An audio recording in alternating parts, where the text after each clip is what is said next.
गांधी सागर डूब क्षेत्र के खिमला ब्लॉक के सैकड़ों किसान अपनी मांगों को लेकर विगत एक हफ्ते से ग्रीनको कंपनी के खिलाफ भूख हड़ताल पर बैठे हैं। पूर्व मंत्री नरेंद्र राणाहाटा ने अपने समर्थकों के साथ खिमला ब्लॉक पहुंचकर भूख हड़ताल का समर्थन किया। पठार क्षेत्र के किसान अपनी 9 सूत्रीय मांगों को लेकर ये भूख हड़ताल कर रहे हैं। पूर्व मंत्री नरेंद्र राणाहाटा ने कहा कि किसान अपनी वाजिब मांगों को लेकर भूख हड़ताल पर बैठे हैं। दुख की बात तो यह है कि क्षेत्र के जनप्रतिनिधि, विधायक, सांसद ने किसानों का दर्द सुनने की जहमत नहीं उठाई। नाटा ने किसानों को आश्वस्त किया कि मैं किसानों के साथ हूं, मैं यहां कोई राजनीति करने नहीं आया हूं और मैं योजना का विरोधी भी नहीं हूं, लेकिन किसानों को उजाड़ कर आप ये योजना किसको लाभ पहुंचाने के लिए बना रहे हैं। नाटा ने खिमला ब्लॉक के किसानों से कहा कि अगर यह आंदोलन ढीला पड़ा तो पूरा पठार समाप्त हो जाएगा। आपने कहा कि मैं आज ही पूर्व मुख्यमंत्री कमलनाथ से चर्चा कर इस मुद्दे को विधानसभा में भी उठाऊंगा। साथ ही 3-4 दिन में कोई समाधान नहीं निकला तो मैं एसडीएम कार्यालय के बाहर धरना दूंगा, फिर पूरी कांग्रेस पार्टी भी धरना देगी। सबका यही कहना है। हमारा गांव की जमीन वो लेने की सोच रहे कंपनी वाले। ये गलत है, ये गलत है। हम ये जमीन नहीं देना चाहते। ठीक बात। हम सब कहाँ जाएंगे? ठीक बात। वो जनता पार्टी वाले वोट लेने के लिए तो गला से गला मिलाने आ जाते और वोट लेने के बाद में धक्का मार देते। कोई भी नहीं आया अभी तक यहाँ पे। तो हम जमीन नहीं देंगे, हम यहीं रहेंगे खिमला गांव। हमको नहीं जाना है यहाँ छोड़ कर। विधायक को आना चाहिए, नहीं आया क्यों नहीं आ रहा? हाँ, इसीलिए तो उसको आना चाहिए। ये गलत बात है। से चालू है और कितने लोग डेली इसमें शामिल हो रहे हैं और आपकी 9 सूत्री मांगे क्या है? नमस्कार, मैं अजय मदन गरासिया, मैं संयोजक हूँ खिमला लोक आंदोलन का। मैंने 9 सूत्री मांगे प्रशासन को लिखी थी, जिसमें पहली मांग ये थी कि कंपनी ये सुनिश्चित करे कि उन्हें अधिग्रहण में कितनी भूमि चाहिए, क्योंकि स्पष्ट नहीं है। दूसरी बात ये कि आदिवासियों और पूर्व में जो ज़मीनें हैं वो कंपनी ने नहीं खरीदी है, वो दलालों के माध्यम से खरीदी गई है। तो हम चाहते हैं कि वो रजिस्ट्री शून्य हो और कंपनी सीधे किसान से संवाद करके उन्हीं के खाते में डिपॉजिट करे, उन्हीं से ज़मीन रजिस्ट्री करवाए। तीसरी मांग हमारी ये है कि आप जो भूमि 64 हेक्टर का आपने बाद में कहा कि ये भी हमें चाहिएगी, इसके पूर्व आपने 100 हेक्टर की बात कही थी। तो जो 64 हेक्टर है वो हमको नहीं बेचनी है और अगर आपके अधिग्रहण में आती है तो हमें पुनर्राहत के तौर पर पट्टे की ज़मीन का आप मुआवजा दीजिए और पुनर्वास के तौर पर ज़मीन के बदले ज़मीन दीजिए।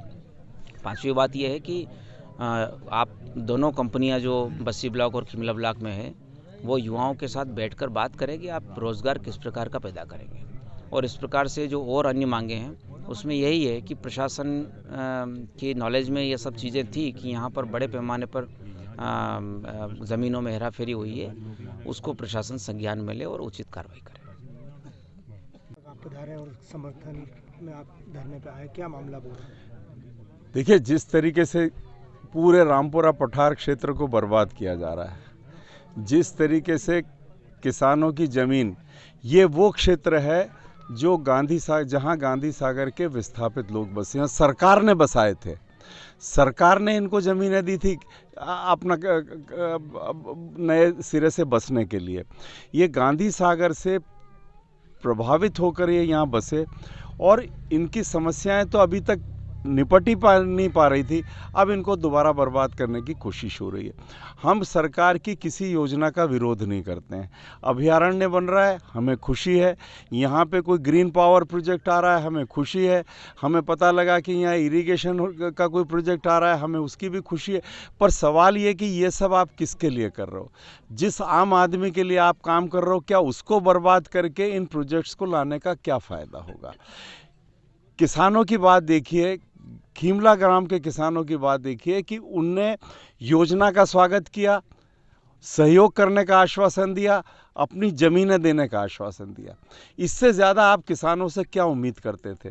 जब इतना वो सहयोग कर रहे थे तब प्रशासन और सरकार की और जन नेताओं की जवाबदारी थी कि वो इस बात को समझते और एक रास्ता निकालते जिसमें किसान का भी काम होता, सरकार का भी काम हो जाता। और किसानों को से ये कहलवाना, किसान अपने आप ये कह दे कि मैं अपनी ज़मीन आपके लिए देने को तैयार हूँ, मैं समझता हूँ किसान ने बहुत बड़ा त्याग करने की बात की। उसके बावजूद आप उनका शोषण कर रहे हो। आदिवासियों की ज़मीनें आपने बिना अनुमति के किस तरीके से रजिस्ट्री करा ली और उनको मुआवजे का क्या पैसा दिया? लैंड एक्विजिशन एक्ट, भूमि अधिग्रहण एक्ट क्या किसानों को मुआवजा देने की बात करता है? वो यहाँ आप चुप क्यों हो उस बात को लेके?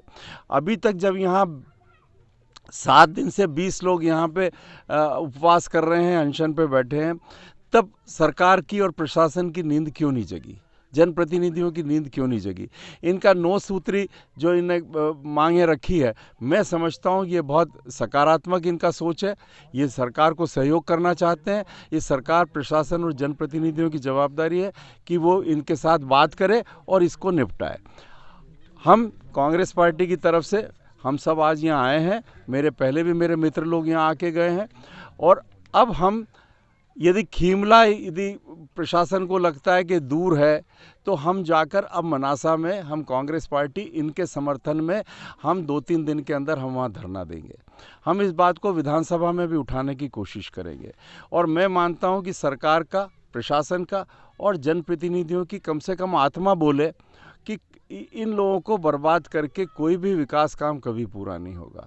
और ये तो वो क्षेत्र है जिसने गांधी सागर के लिए अपना सब कुछ त्याग किया है।